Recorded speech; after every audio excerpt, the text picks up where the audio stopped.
Bonsoir. C'est une trouvaille du Crédit foncier du Cameroun, accompagnée par le FEICOM, le Fonds d'équipement et d'intervention intercommunale. Les cités municipales, construites aussi dans les villes secondaires du Cameroun, notamment les mairies, chefs-lieux d'arrondissement. C'est un projet qui rentre dans le cadre du programme de construction des cités municipales, le fruit d'un partenariat entre le FEICOM, l'Association des communes et villes du Cameroun et le Crédit foncier. Pour la première phase du projet, 10 milliards de francs CFA ont été mis à disposition par le Crédit foncier du Cameroun pour le financement de 594 logements dans 24 communes du pays. Question maintenant, le Crédit foncier est-il sorti de sa zone d'intervention traditionnelle qui consiste à accorder des crédits aux particuliers désirant construire leur logement? Les cités municipales en construction sont-elles de nouveau qu'un cycle, entre guillemets, à la sauce Crédit foncier du Cameroun? 24 communes, quid des 336 autres? Monsieur Jean-Paul Missi, directeur général du Crédit foncier du Cameroun, est l'invité d'actualité hebdo ce dimanche. Monsieur le directeur général, bonsoir. Bonsoir, monsieur Vanchif. Avez-vous abandonné votre mission principale pour vous lancer désormais dans la construction des cités municipales à l'intérieur du pays? On ne vous a pas connu très présent dans ce secteur-là. Je m'empresse de vous dire que nous n'avons pas abandonné nos missions traditionnelles. Nous avons pour mission principale le financement de l'immobilier, les financements pour les aménageurs, pour les producteurs, pour les acquéreurs, dont les collectivités territoriales décentralisées sont au même titre que tous les autres agents économiques, des clients du Crédit foncier. Alors, première phase du projet, tel que nous l'avons annoncé, 24 communes concernées. C'était quoi les critères de sélection? Il y en a 360 au Cameroun, de communes. Poser la question en ces termes revient à simplifier en réalité le processus.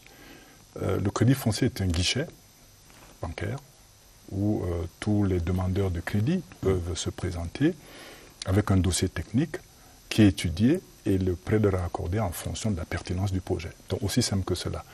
Il n'y a pas un critère de sélection des entreprises ou des collectivités qui viendraient émerger à ce guichet, mais il s'agit simplement des porteurs de projets pertinents qui viennent solliciter nos services. Et je dois préciser que nous ne sommes pas à notre première expérience avec les collectivités territoriales décentralisées. C'est précisément en nous inspirant des expériences passées que nous avons réaménagé un produit, celui que vous appelez cité municipale, pour le rendre plus pertinent, plus efficace et plus opérationnel. Alors, le maire ou la mairie qui voudrait avoir une cité municipale, qu'est-ce qu'on fait exactement? On vient frapper à la porte du directeur général du Crédit foncier et puis on vous dit, bon, écoutez, voici les conditions ou les conditionnalités et puis c'est parti comme ça? Peut-être que pour bien appréhender le projet, faut-il que je fasse une genèse Je vous en prie. de ce projet. Comme je l'ai dit tout à l'heure, nous avons des expériences passées qui n'étaient pas très heureuses avec les collectivités territoriales décentralisées, qui ont laissé une ardoise dans nos services. Et nous avons abandonné un peu ce créneau pour nous concentrer sur les principales villes. Et je dois dire que ces dernières années, la production du Crédit foncier est essentiellement concentrée sur Yaoundé-Douala, qui à elle seule absorbe 80% de nos financements. Ces 5 dernières années, par exemple, nous étions à peu près à 20 milliards de prêts, d'engagements de prêts produits chaque année, dont 15 milliards débloqués effectivement au bénéfice des acquéreurs de ces prêts. Et donc, Yaoundé-Douala, 80%, 115% on va dire, et les 25% sont répartis entre les régions, les 8 autres régions. Vous comprenez qu'on perçoit déjà un déséquilibre évident dans la répartition des crédits sur l'ensemble du territoire. Et donc, dans ces 25%, il faut relever que la même disparité se reproduit à l'échelle de la région. C'est-à-dire que les projets du Crédit foncier sont concentrés dans les chefs-lieux de région. Des régions. Notamment Douala et Yaoundé. Yaoundé et Douala, mais aussi dans les autres villes secondaires. C'est-à-dire les pôles régionaux, Garoua, Mawa, Bertoua, etc. Et à l'échelle de la région également, on constate une concentration des projets dans les chefs-lieux de région. Les chefs-lieux de département et encore plus les chefs-lieux d'arrondissement sont exclus de ces projets. Donc il y avait là quelque chose à corriger. Mais, comme nous le disons souvent, le marché, c'est l'offre et la demande. Ce n'est pas des choses on ne régule pas un marché comme ça, le marché est libre. Donc, ces grandes villes absorbaient tous les financements mis en place par le Crédit Foncier, pas seulement le Crédit Foncier, mais aussi d'autres banques commerciales et d'autres acteurs. Donc, mais on s'est rendu compte que cela alimentait l'exode rural. C'est-à-dire que les petites villes se vident au bénéfice des grandes villes et les concentrations de financement sur les grandes villes permettaient à ces villes de se développer. Quel est le problème que vous voulez résoudre ou aider l'État à résoudre? Si on prend une localité comme Guidère, que nous allons voir tout à l'heure, vous voulez résoudre quel problème là-bas? C'est là précisément la plus-value qu'apporte ce concept. C'est-à-dire que le déficit de logement dans les petites villes génère le déficit de services publics d'abord et même de certaines activités économiques. D'où le dépérissement de ces petites villes qui n'arrivent pas à générer de l'activité économique et donc de la richesse. C'est le cas des fonctionnaires. Personne ne veut y rester. C'est de ça qu'il s'agit? Précisément parce qu'il n'y a pas de conditions d'accueil de ces fonctionnaires. Pas de logement, pas de présence, ou alors des présences intermittentes. Donc vous comprenez que dans ces conditions, les fonctions principales de la ville, que sont la fonction administrative, la fonction économique, la fonction sociale, en prend un coup. Et pour le cas d'espèce, c'est davantage la fonction économique parce que les villes sont des foyers de production, c'est des marchés, c'est des lieux d'échange, c'est des lieux d'activité qui génèrent la ressource, la richesse. Et donc, quand il n'y a pas de fonctionnaires, les conséquences immédiates, c'est que les populations sont moins bien encadrées, pour ne pas dire pas du tout encadrées. Cela se ressent au niveau de l'éducation de base, cela se ressent au niveau de l'enseignement secondaire, où de nombreux établissements ne bénéficient pas de la présence des enseignants. Les enseignants sont dans les grands centres urbains. Dans les grands centres urbains, alors ils font des présences, ils viennent dans 2-3 jours, voilà, par exemple. Donc ça n'est qu'un aspect qui permet de comprendre l'importance économique. Il est question de fixer la population ou tout au moins les visiteurs sur place. Oui, il est question de les fixer dans un premier temps. Le premier objectif, c'est de les fixer pour qu'ils puissent pourvoir à ces services publics. En deuxième lieu, on peut considérer qu'il y a un bénéfice secondaire qui est celui c'est des personnes qui ont un pouvoir d'achat certain. Donc, ils consomment localement, ils stimulent la demande, ils stimulent la production locale avec le pouvoir d'achat, et donc ils animent une économie locale qui permet de développer les activités génératrices de revenus. Monsieur Jean-Paul Missi, directeur général du Crédit Foncier du Cameroun, merci de rester avec nous et de répondre ainsi à nos questions ainsi qu'à celles des internautes qui ont été rassemblés par Elvis Mbimba. Nous suivrons également un reportage sur les chantiers des cités municipales à travers le pays. Autres sons et images dans Actualité Hebdo, sons et images de cette semaine. La semaine politique et sociale, les audiences du chef de l'État, les activités du Premier ministre, chef du gouvernement, la lutte contre le coronavirus, entre autres sujets qui seront développés par nos chroniqueurs Séverin Alégambélé et Rodrigue Bertrand-Tueno. Madame, Monsieur, merci de votre fidélité à Actualité Hebdo. Notre invité ce soir, le directeur général du Crédit Foncier du Cameroun. A tout de suite.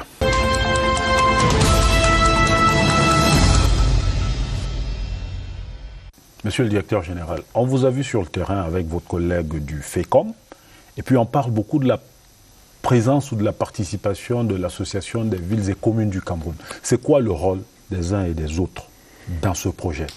Il y a le Crédit Foncier, il y a le FECOM, il y a les municipalités. Qui fait quoi?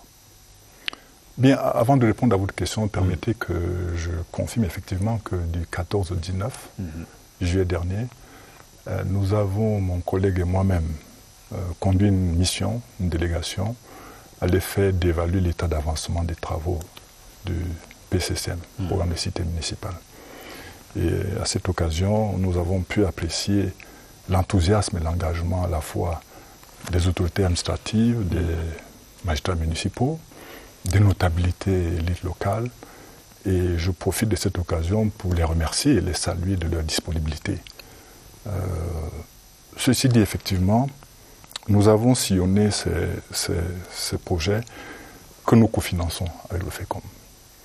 L'histoire démarre dans les années 2013, lorsque, fort du constat que j'ai évoqué, l'absence des produits du Crédit Foncier à l'intérieur du pays profond, nous avons imaginé qu'il fallait corriger les mécanismes qui existaient, qui présidaient à l'institution des dossiers des collectivités à l'époque, en impliquant précisément le FECOM, qui est un partenaire naturel des collectivités territoriales décentralisées, du moment qu'il leur apporte l'assistance technique nécessaire en tant que maître d'ouvrage des projets municipaux.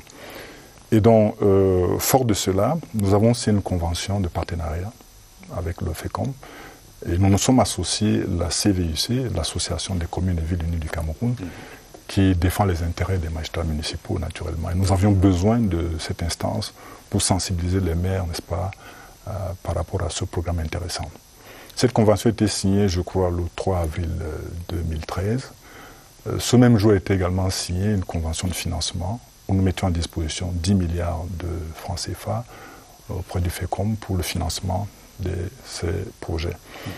Mais cela ne s'arrête pas là comme cadre d'exécution de ce programme. Il y a des conventions spécifiques qui ont été aménagées, il y a des manuels de procédure qui ont été élaborés.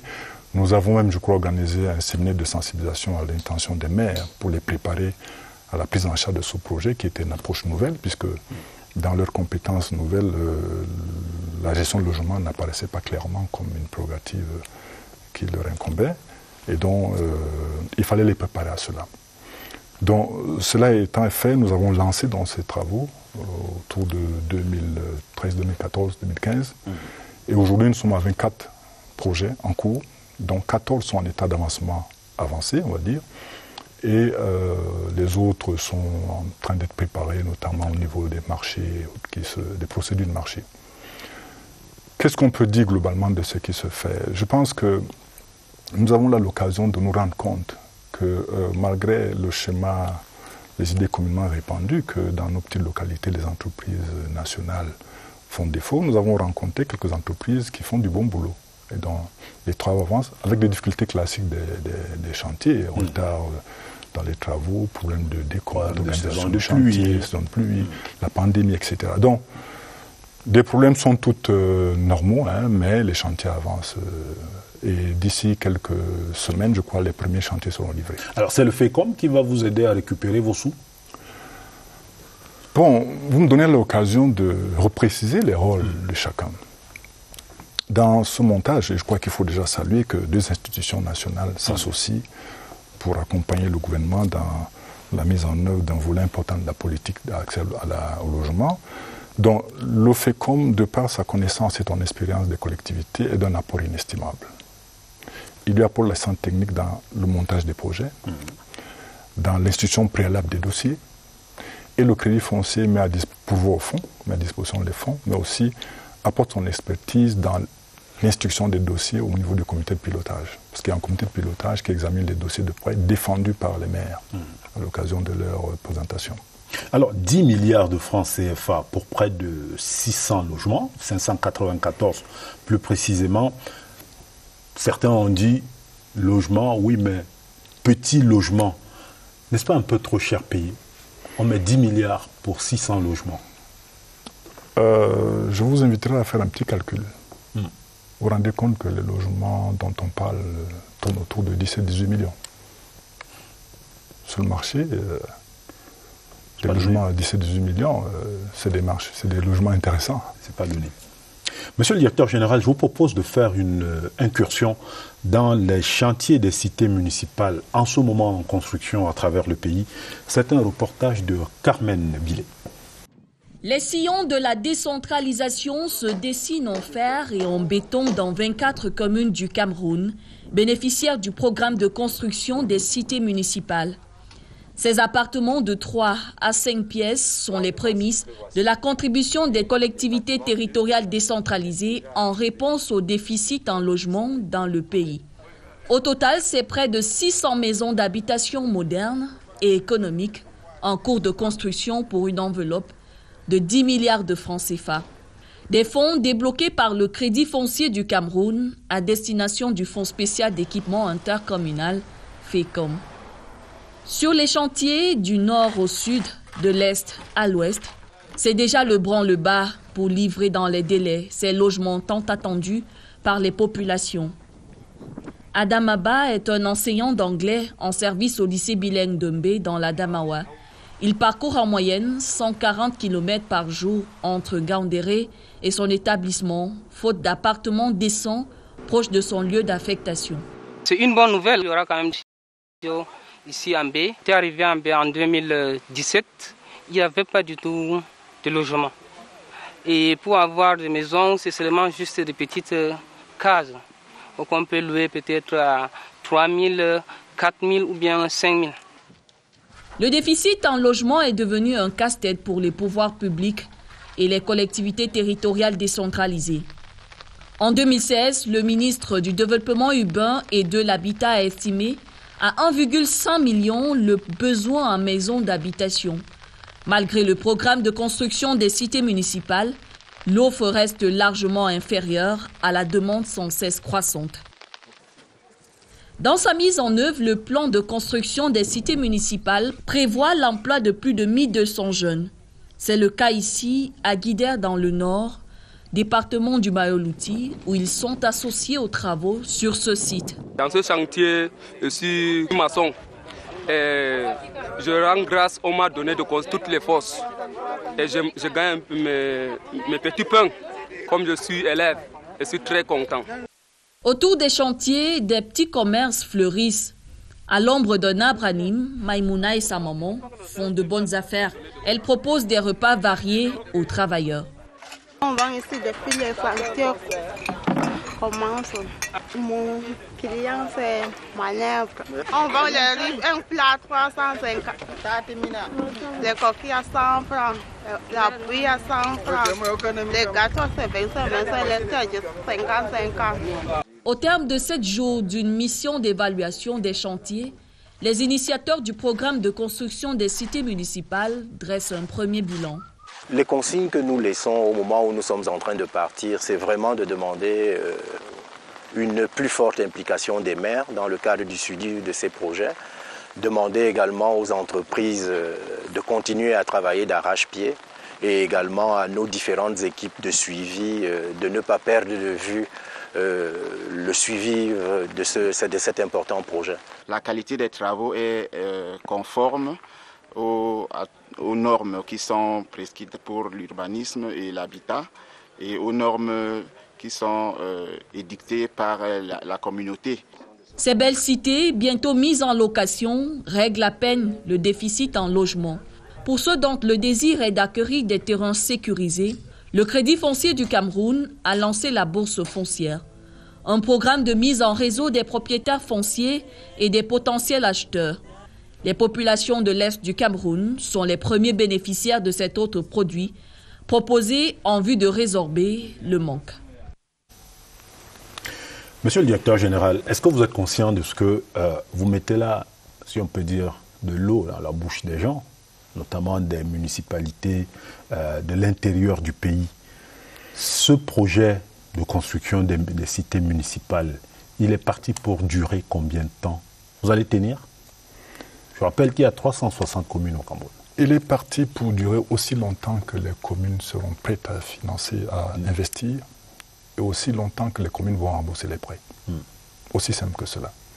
C'est-à-dire que vous mettez 10 milliards cette fois-ci, ça c'est la première phase, si l'on ose dire. Il y a une deuxième phase qui va s'enclencher. Elle dépendra de qui? Des municipalités ou alors de la disponibilité des fonds? Elle dépendra des rois supérieurs, de notre administration, conseil d'administration, tutelle, évidemment, mais je pense que la volonté y est et dont les moyens seront disponibles. Mais elle dépendra surtout de la capacité des maires à porter ce projet en tant que maître d'ouvrage, de leur capacité à conduire à bon terme les travaux, de leur capacité à bien gérer les cités municipales qui seront à leur disposition, parce qu'il faut faire la maintenance, il faut s'assurer que les locataires remboursent les prêts, enfin, payent les loyers, et donc les financements permettent aux mairies de rembourser les prêts. Tout à fait. Donc, aussi longtemps que ce mécanisme fonctionne, ce projet n'a aucune raison de disparaître. Il y a quand même, on va dire, un problème. Comment vous allez gérer la question de l'accès à la terre dans ces villes-là? C'est-à-dire que nous sommes au Cameroun, nous savons très bien que l'accès à la terre n'a jamais été facile, aussi bien dans les grandes villes que dans les villes dites secondaires. Comment vous gérez ça? Vous allez me dire que non, vous apportez de l'argent Est-ce que c'est les mairies qui vous aident à gérer l'accès à la terre pour construire ces cités-là?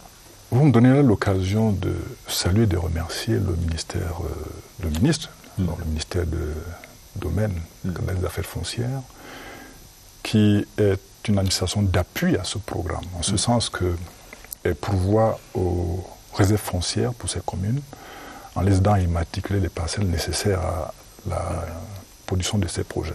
Et donc, c'est une procédure administrative initiée par les communes, mais encadrée par le ministère, le MINCAF. Et donc, on va dire que c'est davantage une question de procédure qu'autre chose. Donc, globalement, il n'y a pas de problème foncier.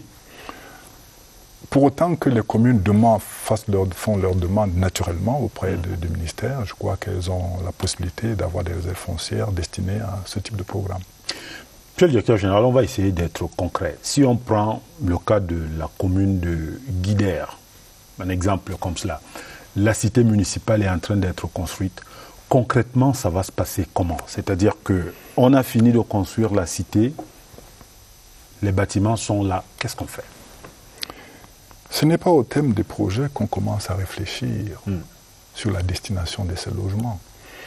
Je voudrais rappeler que l'un des prérequis de l'élection de ce dossier, c'est une étude préalable de la demande de logement au plan local. Et donc, le maire, dans son dossier, doit nous apporter l'assurance qu'il y a une demande effective. De manière empirique, on la sent. C'est-à-dire que vous avez des fonctionnaires qui sont affectés dans ces localités, mais qui ne disposent pas de logement pour y résider de manière permanente. Et donc, ils y viennent de manière intermittente, comme on l'a dit tout à l'heure. Vous avez des agents économiques qui veulent investir dans certaines localités, qui ont un potentiel réel dans certains domaines d'activité, mais ne peuvent pas y résider, faute d'infrastructures. Et donc, vous comprenez que même une monographie sommaire permet de comprendre qu'il y a une demande qui peut être évaluée très rapidement. Et c'est un élément essentiel du dossier. Une fois que cela est acté, et donc que le dossier est instruit et que le logement est construit, il ne reste plus qu'à contacter ceux qui s'étaient fait pressentir comme de potentiels locataires. Alors, on loue, on n'achète pas? C'est une question ça dépend du devrait maire. Répondre le maître d'ouvrage, mais je peux déjà dire, pour avoir discuté avec certains magistrats municipaux, que certains les destinent exclusivement à la location, d'autres souhaitent vendre, parce qu'il faudrait peut-être le relever. Une cité municipale pour laquelle la commune s'endette, on va dire de l'ordre de 500 millions pour faire 30 logements ou 35 logements, est remboursée en 15-20 ans. Et donc, cela limite la capacité d'endettement de la commune. Vendre permet de reconstituer immédiatement les fonds et de poursuivre l'accroissement du parc immobilier. Et donc, ce sont des options stratégiques. C'est-à-dire qu'il est possible pour une mairie, par exemple, d'acquérir ces logements, mettons une trentaine, une quarantaine de logements, les mettre à la vente, ils sont vendus, on récupère l'argent, on revient au crédit foncier, et puis le crédit foncier relance le projet. Tant que les fonds sont renouvelés, ils sont à la disposition des collectivités. Aussi simple que cela. En fait, la clé de la pérennité de cette activité réside dans la capacité des communes à recycler, à générer les ressources qui sont mises à leur disposition. Donc c'est le recyclage des fonds qui permettent de rendre pérenne, mais naturellement, comme je l'ai dit tout à l'heure, une deuxième ligne va certainement être mise en place par les autorités, par notre hiérarchie, mais je crois que c'est les fonds cumulés, à la fois les fonds recyclés et les financements nouveaux qui vont permettre d'accroître les possibilités de ce programme. Alors on en est à une vingtaine. Est-ce que le crédit foncier lui-même a la capacité de tenir si subitement comme ça vous avez une cinquantaine, une centaine de mairies qui viennent et qui font la demande de ce qu'on a besoin nous également de nos logements, de nos cités municipales. Le crédit foncier fait comment? Il a de l'argent pour ça? Ce qu'il faut dire, c'est qu'on n'aura jamais assez d'argent pour financer tous les projets qui se présentent. Première chose. Deuxième chose, le financement d'un projet immobilier présenté par une collectivité ou n'importe quel agent économique n'est pas acquis d'avance. Il doit répondre à un certain nombre de critères, dont celui de la possibilité d'être viable. C'est-à-dire que c'est un projet qui doit répondre à un besoin et qui doit pouvoir générer des ressources susceptibles de retourner, de restituer des fonds. Et donc, c'est des critères importants qui peuvent éliminer certaines collectivités. Déjà même, je dois le dire, l'étude préalable de la situation financière de la commune est déterminante déjà pour son éligibilité à ce programme.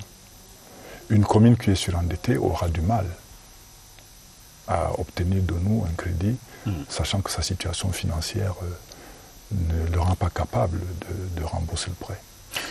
Il est clair pour vous, monsieur le directeur général, que dans cette affaire, le crédit foncier ne fait pas, on va dire, dans la philanthropie.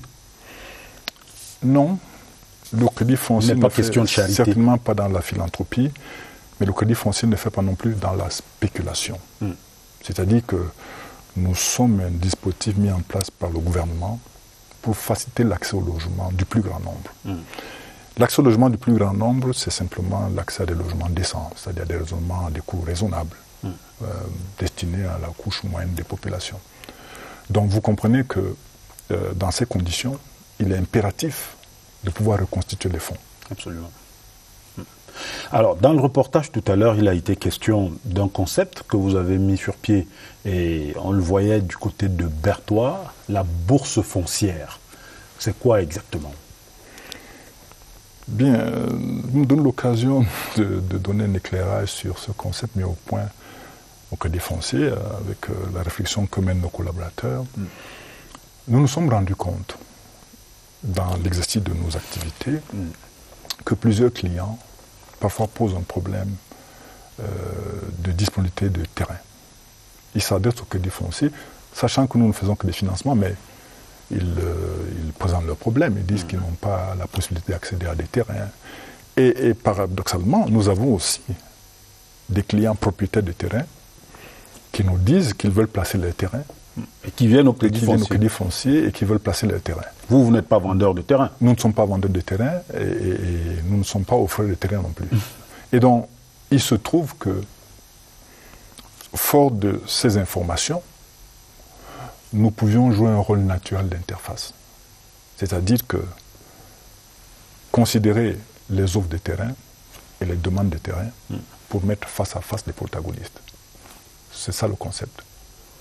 L'interfaçage qui permet à un chercheur de terrain de l'obtenir et par le même coup d'obtenir un financement qui permet l'acquisition de ces terrains et la construction de logements.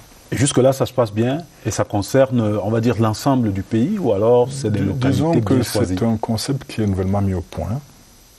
Il demande toute une procédure et toute une infrastructure de gestion parce que manuellement, ça va être lourd. Donc nous sommes en train de concevoir une approche plus procédurale qui permettrait de rendre performante une telle démarche. En réalité, il faudrait disposer d'une banque de données, des terrains fiables et sécurisés, puisque nous associons notre enseigne à cette opération, et avoir de l'autre côté des acheteurs crédibles, solvables, qui sont prêts à prendre des crédits pour cela. Et donc, ça demande une certaine expertise, une certaine infrastructure en termes de procédure, en termes de démarche, en termes de logistique. Et donc nous sommes en train de mettre cela au point. L'expérience de Berthois que nous avons vue tout à l'heure était la toute première. Elle est en train d'être étendue au niveau de la région du Nord, à Garoua, dans la Damawa, et je crois très bientôt on va la tester aussi à Yaoundé. Monsieur le directeur général, nous allons poursuivre notre entretien dans un instant avec notamment les questions que vous posent ou que vous ont posées les internautes. Vous allez y répondre tout à l'heure. Mais en attendant, voici notre semaine politique avec en bonne place l'audience du chef de l'État accordée au haut-commissaire de Grande-Bretagne au Cameroun. Voici la semaine politique de Sevrin, Ali Gambele. Au Palais de l'Unité, cette semaine, le chef de l'État a reçu un hôte de marque, le haut-commissaire du Royaume-Uni, de Grande-Bretagne et d'Irlande du Nord au Cameroun. Ensemble, les deux personnalités ont évoqué des sujets d'intérêt commun, notamment la situation sanitaire actuelle. J'ai transmis les remerciements de mon Premier ministre Boris Johnson au président pour son soutien à la conférence sur les vaccins mondiaux et pour la généreuse contribution du Cameroun. Au Palais de l'Unité, on a évoqué la situation sécuritaire dans l'extrême nord, le nord-ouest et le sud-ouest. Et, comme par un effet d'entraînement, Le plan présidentiel de reconstruction et de développement des régions du Nord-Ouest et du Sud-Ouest s'est trouvé au centre de la concertation présidée à l'immeuble Étoile par le Premier ministre, chef du gouvernement, Joseph Dione Ngouté. En présence des membres du corps diplomatique, il a été question d'évaluer les progrès réalisés. Au sortir de cette réunion, nous retenons une chose, que le gouvernement et ses partenaires, pour ce qui est de la mise en œuvre du plan présidentiel, sont d'accord sur le fait que le plan présidentiel constitue un chemin de la paix. À cette réunion, on s'est étendu également sur la coordination des activités d'assistance humanitaire dans les zones en crise. Et le Premier ministre a donné des instructions qui vont dans le sens de l'apaisement. Vous savez que, nous avons des difficultés, parfois, avec les partenaires, et c'est dû à l'incompréhension. Et qu'est-ce que nous voulons? Je pense que quand ils se déploient dans les régions à risque, il faudrait que les autorités administratives soient au moins informées. On ne doit pas baisser la garde face à l'évolution de la maladie à coronavirus. Les gestes barrières doivent être scrupuleusement respectés. La sensibilisation doit se poursuivre afin de ralentir la contamination communautaire. À la réunion hebdomadaire du comité interministériel d'évaluation et de suivi de la stratégie de riposte contre le Covid-19, par visioconférence, le Premier ministre, chef du gouvernement, a réitéré cette exigence vitale pour la protection des femmes et des familles. Joseph Dione Ngouté prescrit une veille permanente et un monitoring constant des actions menées. Il faut le dire, le Covid-19 a déjà ralenti la vie de plusieurs secteurs d'activité. À Elections Cameroun, par exemple, les inscriptions sur les listes électorales ont pris un sacré coup du fait des mesures de régulation sociale. La Direction générale des élections, le Conseil électoral s'attelle à redonner du souffle à la machine fortement grippée. Nos équipes ne peuvent pas sortir comme elles le font d'habitude, aller dans les marchés, dans les églises, dans les carrefours, dans les réunions, partout où on peut pêcher les électeurs. Et même ces électeurs, ils n'accourent pas en masse. Du point de vue de la sécurité aux frontières, le Cameroun et la Guinée équatoriale ont conclu cette semaine un accord de coopération relatif aux modalités de coordination et d'action commune en matière de défense et de sécurité transfrontalière. C'est le résultat des réunions successives des ministres de la Défense des deux pays tenues à Yaoundé du 29 au 30 juin et du 20 au 21 juillet 2020 à Malabo. Un pas de plus dans les relations entre les deux capitales de la sous-région. Le Cameroun s'engage par ma voix à respecter et à mettre en œuvre les clauses. Il est à rappeler qu'avant de quitter Malabo, le chef de la délégation du Cameroun, le ministre délégué à la présidence de la République de la Défense, Joseph Betia Somo, a été reçu en audience par le président de la République de Guinée équatoriale. Monsieur le directeur général, il y a la décentralisation qui arrive à grands pas. Le fait que vous ayez lancé ce projet de construction des cités municipales vous permet-il simplement de ne pas manquer ce train-là? Est-ce que c'est de ça qu'il s'agit? C'est bien de cela qu'il s'agit. Je voudrais rappeler que la vision politique du gouvernement définie par le chef d'État nous a inspiré au niveau de notre stratégie opérationnelle. Et donc, nous avons fait les nôtres, n'est-ce pas, ces orientations, qu'on peut résumer en une phrase, en un slogan, permettre à chaque Camerounais qui souhaite le faire d'accéder à un logement.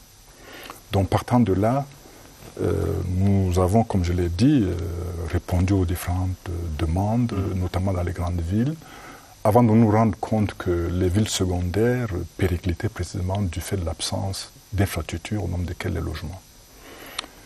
Et la décentralisation, qui en ce moment connaît une bonne accélération, est une opportunité formidable.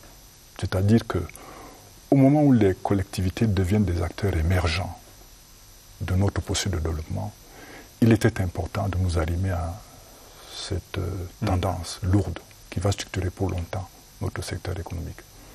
Et donc, je pense qu'on ne pouvait pas mieux tomber qu'en ce moment pour mettre au point un tel programme qui va garnir le portefeuille des projets des communes, en répondant précisément aux attentes les plus critiques de ces collectivités. Monsieur le directeur général, maintenant je vous fais part des questions que vous posent les internautes et on va y aller assez rapidement pour des réponses autant que faire se peut brèves. Bienvenido Welcome dit Pourquoi ne pas implémenter une réelle politique d'habitat sociaux en intégrant les matériaux locaux pour réduire les coûts? Est-ce que ça concerne vraiment le crédit foncier? Vous savez, je vais peut-être être obligé d'évoquer un concept simple que je vais essayer de traduire en langage. Allez. Commençons par nous poser la question, qui construit les logements?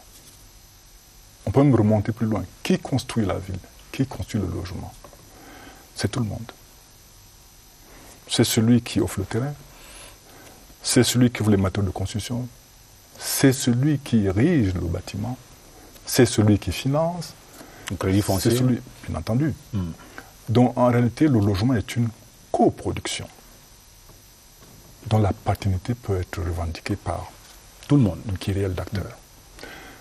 Mais il se trouve que le crédit foncier est en bout de chaîne. Et puis celui qui tient les nerfs de la guerre. Naturellement, il est le collecteur naturel de toutes les frustrations des clients qui font face à toutes ces administrations. Mais nous faisons l'effort pédagogique d'expliquer, de réexpliquer que nous n'avons pour mission que de fournir des ressources. Mais nous faisons un effort supplémentaire en allant au-delà de nos missions traditionnelles, en apportant notre assistance et notre expertise auprès des clients de toute nature, y compris les collectivités. Est-ce qu'on peut dire que vous apportez, vous tenez les cordons de la bourse et vous n'êtes pas responsable, in fine, de la construction des logements au Cameroun? C'est de ça qu'il s'agit? Nous tenons les cordons de la bourse, c'est vrai, mais nous nous sentons responsables des conditions d'emploi de ces ressources. Puisqu'in fine, c'est le retour de ces ressources qui garantit la pérennité de notre activité. Donc nous avons intérêt à nous occuper de la manière dont ces ressources sont utilisées sur le terrain. Damien Scott Mbitazé dit « Ma préoccupation porte sur les parcelles désignées et qui appartiennent aux villageois. Qu'est-ce que vous avez prévu pour ceci ?» Ça nous ramène un peu à ce que nous avons évoqué tout à l'heure, la bourse foncière. Oui, s'il a des étendues intéressantes, il peut être intéressé par le... C'est-à-dire qu'au-delà des individus qui viennent, qui vous disent « moi j'ai des terrains à vendre », est-ce que par exemple une communauté villageoise peut venir être actrice ou acteur de cette bourse-là justement? Précisément, c'est pour ces collectivités propriétaires de terrains que nous mettons en place ce dispositif. Désiré Mveng, quels sont les dispositifs mis en place et allégés pour que chaque Camerounais ayant cotisé bénéficie des services du crédit foncier pour avoir une case moderne? Alors les Camerounais évidemment se plaignent régulièrement de ce que, à la fin de chaque mois, on leur pique quand même un peu d'argent, au bénéfice en principe du crédit foncier. Je m'empresse de corriger en disant qu'il ne s'agit pas de cotisation. Il s'agit d'un prélèvement. C'est une taxe parafiscale instituée par le législateur. En fait, c'est une ressource affectée.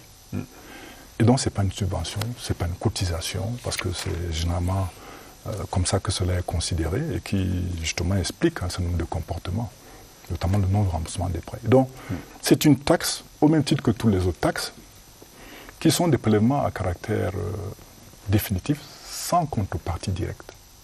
Et donc, ce n'est pas parce que vous payez l'impôt que vous allez revendiquer la propriété d'une route ou d'une école. C'est la même logique.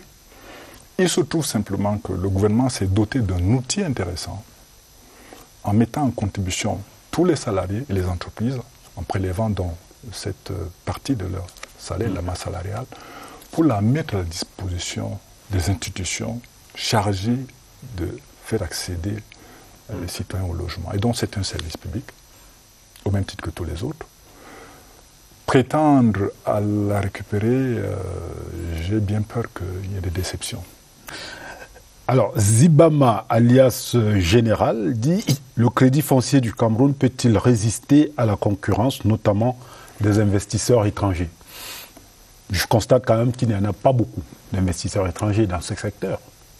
Un investisseur étranger est celui qui vient exposer ses ressources pour un projet. Nous sommes un guichet, nous ne sommes pas un investisseur, donc nous n'évoluons pas dans les mêmes créneaux.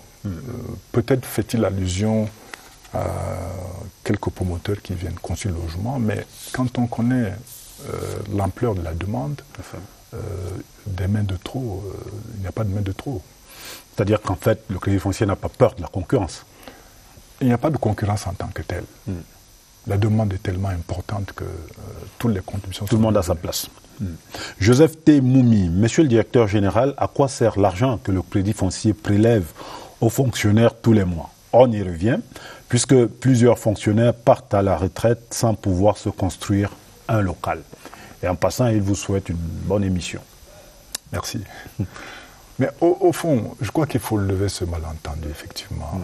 Le prélèvement, la contribution est un prélèvement, ce n'est pas une cotisation qui a vocation à être restituée à la fin de la carrière. Je crois qu'à l'image de la cotisation à la CNPS. C'est pas du tout la même. Il ne s'agit pas, le Crédit Foncier n'est pas une autre CNPS. Non. C'est comme si, prenons l'exemple, c'est comme si des citoyens vous disaient, écoutez, nous avons un prélèvement CRTV, nous ne regardons pas la télé, restituez-nous-la. Oui. Il s'agit simplement de ça. Aussi simple que ça. Auguste Tenga dit, quelle est la procédure pour un fonctionnaire de se faire rembourser les retenues imputées sur son salaire sans un moindre bénéfice? On insiste là-dessus. Je pense que ce que je pourrais leur recommander, puisque manifestement, ils ont des besoins. Absolument. C'est de présenter à une agence du Crédit Foncier avec un projet qui soit compatible avec le niveau de leurs revenus. Ils auront au moins la satisfaction d'avoir bénéficié de ces financements. Kabasco Guy, pourquoi le prêt foncier Confort a-t-il été retiré de vos produits financiers? Là, c'est une histoire qu'il faut peut-être rappeler. Il se trouve que... C'était pas assez rentable? Non, c'est pas cela. Il se trouve que durant les années de crise, les années 90, l'économie a pâti de cette crise et dont le Crédit Foncier ne recevait plus la contribution et dont était à la recherche de ressources et a mis au point un produit de consommation qui passait et qui servait à l'amélioration de l'habitat. Contrairement aux produits classiques de Crédit Foncier qui sont assis sur une garantie, c'est-à-dire de titre foncier et des autres sûretés, ce produit était un produit qui ne nécessitait pas de garantie et donc qui était rapidement consommé, avec tous les risques que cela comportait. Et justement, nous avons payé le prix cher. Beaucoup de gens n'ont pas remboursé. Beaucoup de gens n'ont pas remboursé et certains, parce qu'il n'y a pas de garantie, ont simplement disparu. Belebo Nemigui, qu'est-ce qui rend les logements construits par vous plus chers que ceux dont la construction est faite ou suivie de bout en bout par le propriétaire? Là encore, je reviens à l'image de la chaîne de valeur. Vous savez... Ce n'est pas vous qui construisez. Nous ne construisons pas, nous sommes en bout de chaîne. Et malheureusement, je crois qu'il y a un adage qui dit que la solidité d'une chaîne est équivalente à la solidité de son maillon le plus faible. Oui. Et donc, lorsqu'un intervenant est absent ou défaillant, eh bien, toute la chaîne s'en ressent. Et je crois que c'est le cas. Et je l'ai dit, nous sommes le collecteur des frustrations de tous les clients. Donc quand ça ne va pas, c'est le Crédit Foncier. Nous avons large d'eau, mais nous nous servons de cela précisément pour améliorer, n'est-ce pas, et apporter notre concours aux autres acteurs. Ça demande simplement que les projets soient bien montés. Que les projets soient bien montés, effectivement. Ndongoti, comment faire pour bénéficier d'un crédit construction? Je suis un fonctionnaire de catégorie B2, âgé de 38 ans. J'ai juste besoin de 8 millions. Je le dis, seulement 8 millions. Il fait comment? Je vais vous dire que ce seuil de projets sont les plus simples. Parce que dans nos procédures, les directeurs d'agence et les chefs d'agence sont habilités à octroyer des prêts de 8 millions sans nécessairement remonter au siège. Et donc il n'a qu'à courir à la première agence et se présenter avec son projet. Il faudra quand même avoir un titre foncier. Bien entendu, on ne s'affranchit pas de ces exigences. Exigences majeures. Oui, c'est le socle du métier. Bertin Tankoua, nous sommes dans l'informel, pouvons-nous bénéficier de vos services? Alors, si on prend le vendeur à la sauvette au marché central ici à Yaoundé, il va au crédit foncier, qu'est-ce qu'on lui répond? Vous posez la question relative à la notion de l'inclusion financière. C'est-à-dire que les agents économiques qui peuvent avoir accès à ces guichets doivent justifier des revenus permanents. Or, ce qui caractérise l'informel, c'est que ce n'est pas saisissable en tant que tel. Et nous sommes conscients qu'une bonne frange de la population est dans ces conditions. D'ailleurs, je dois vous dire que dans nos réflexions, dans nos études que nous menons pour bien cerner le marché, la plus grande partie de la demande en logement est le fait de cette catégorie. Ce que nous appelons la demande non solvable parce qu'ils ont besoin de logement, ils n'ont pas les moyens. Ils n'ont pas les moyens de se les offrir. Enfin, pour rester un peu schématique. Et donc, cette catégorie fait l'objet de nos préoccupations et de celles du gouvernement. Je peux dire qu'il y a des réflexions qui ont cours depuis quelque temps. Et nous avons nous-mêmes mené quelques expériences que nous voulons élargir à une certaine échelle, qui consistent à nous appuyer sur des passerelles en s'inspirant des mécanismes de tontine, où le formalisme n'a pas cours, mais où la confiance permet... Et où on embrasse beaucoup d'argent. Effectivement. Et donc, des concepts tels que les concepts de mutuelle, les concepts de coopérative d'habitat, sont des concepts qui pourraient permettre d'atteindre ces couches.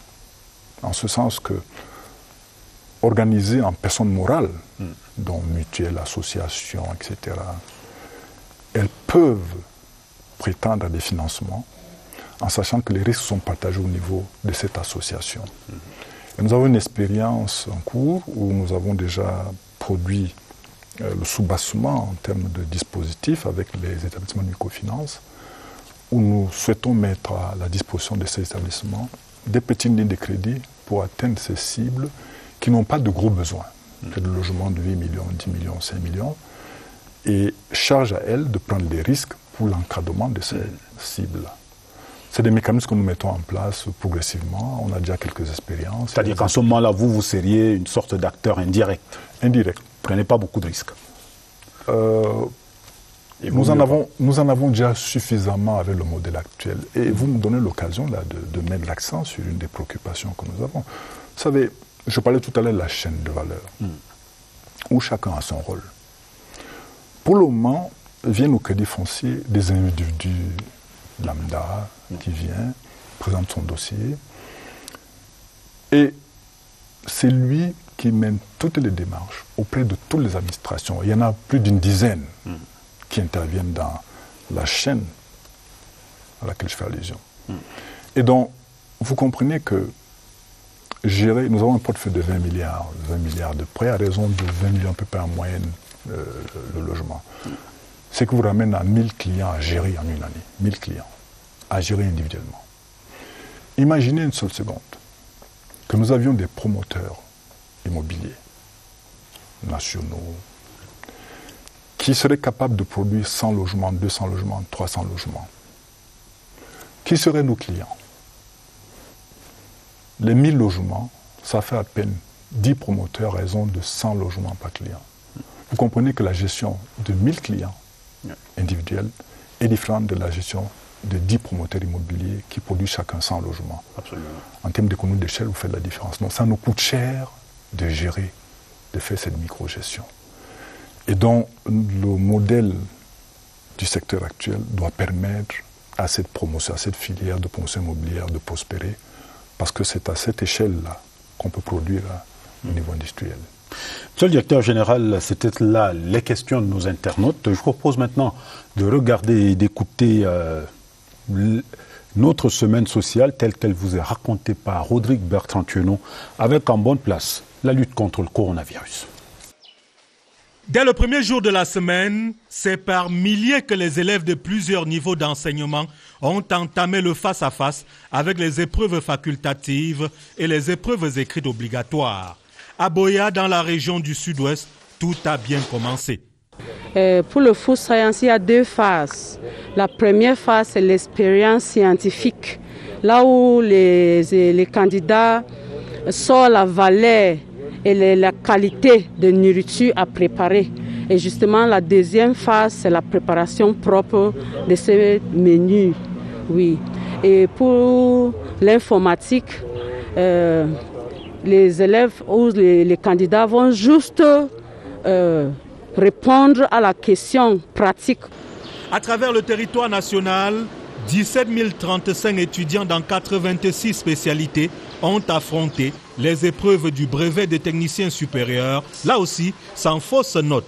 L'ouverture de ce bal des examens de fin d'année scolaire a influencé les points de presse quotidiens du ministère de la Santé publique. L'on a relevé, pour s'en féliciter, les mesures pour permettre un déroulement serein des examens et la préservation de la santé des enfants et des enseignants.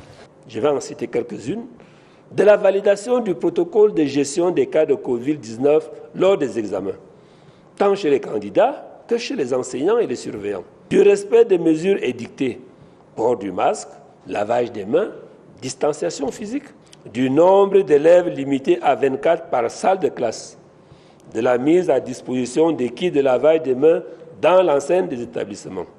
Ces mesures n'étaient pas au centre de l'audience accordée par le ministre des Travaux publics à l'ambassadeur de Tunisie au Cameroun, arrivé en fin de séjour. L'audience d'adieu fut plutôt l'occasion de revoir la fructueuse coopération dans le domaine des infrastructures. Le diplomate tunisien s'engageant à être l'ambassadeur du Cameroun auprès de son pays. Je rentre en Tunisie avec la conscience tranquille et le sentiment du devoir accompli. J'ai fait de mon mieux pour l'intérêt de deux pays. Je continuerai à militer pour l'intérêt du Cameroun là où je serai en Tunisie.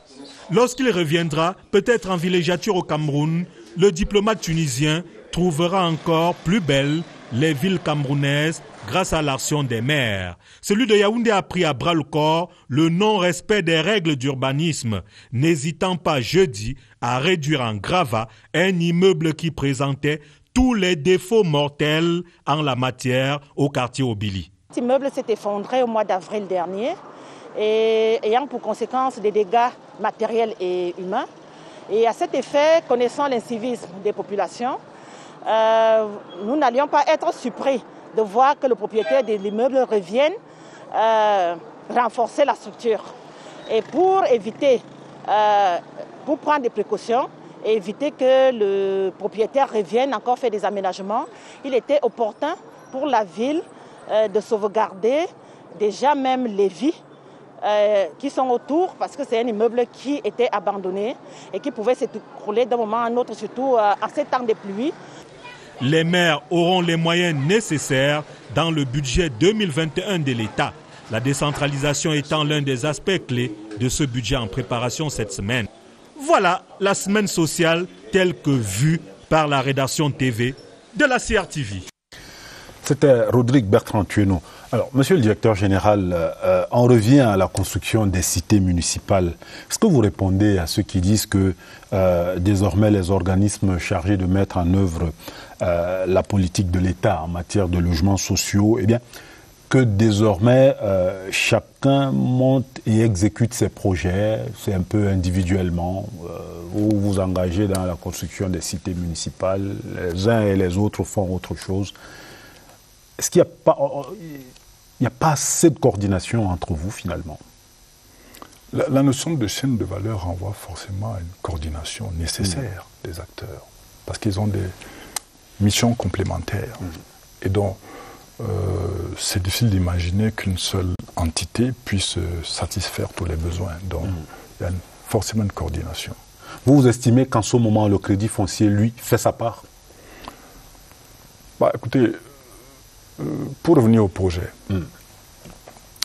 pour comprendre le succès et l'engouement de ce projet, il faut connaître le dénuement total dans lequel sont plongées ces collectivités territoriales décentralisées. Et précisément, l'écho de la descente sur le terrain traduit une réalité, le besoin profond de ces collectivités, les besoins du pays profond qui fait face à une carence d'infrastructures. Et donc, le crédit foncier ne le fait pas seul. Le crédit foncier le fait avec le FECOM.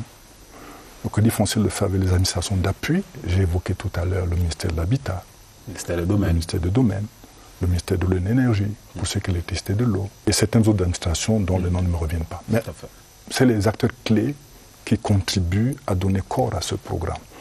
Il en est de même pour tous les autres projets destinés aux autres composantes du marché immobilier. Donc, le crédit foncier ne peut pas revendiquer à lui tout seul, c'est impossible. Mais d'une manière générale, comment se porte la banque que vous dirigez aujourd'hui?